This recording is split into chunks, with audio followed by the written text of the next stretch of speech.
Price God. இன்றைய தியானம் மத்தேயு 24:6 முதல் 14 வரை. யுத்தங்களையும் யுத்தங்களின் செய்திகளையும் கேள்விப்படுவீர்கள். கலங்காதபடி எச்சரிக்கையாய் இருங்கள். இவைகள் எல்லாம் சம்பவிக்க வேண்டியதே, ஆனாலும் முடிவு உடனே வராது. ஜனத்துக்கு விரோதமாய் ஜனமும் ராஜ்யத்துக்கு விரோதமாய் ராஜ்யமும் எழும்பும்.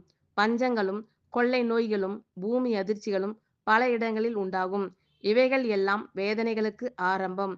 அப்பொழுது உங்களை உபத்திரவங்களுக்கு ஒப்புக்கொடுத்து உங்களை கொலை செய்வார்கள். என் நாமத்தின் நிமித்தம் நீங்கள் சகல ஜனங்களாலும் பகைக்கப்படுவீர்கள். அப்பொழுது அநேகர் இடறல் அடைந்து ஒருவரை ஒருவர் காட்டிக் கொடுத்து ஒருவரை ஒருவர் பகைப்பார்கள். அநேக கள்ள தீர்க்கதரிசிகளும் எழும்பி அநேகரை வஞ்சிப்பார்கள். அக்கிரமம் மிகுதியாவதினால் அநேகருடைய அன்பு தணிந்து போம். முடிவு பரியந்தம் நிலை நிற்பவனே ரட்சிக்கப்படுவான். ராஜ்யத்தினுடைய இந்த சுவிசேஷம் பூலோகம் எங்கும் உள்ள சகல ஜாதிகளுக்கும் சாட்சியாக பிரசங்கிக்கப்படும். அப்போது முடிவு வரும். ஆமென். Thank you Lord.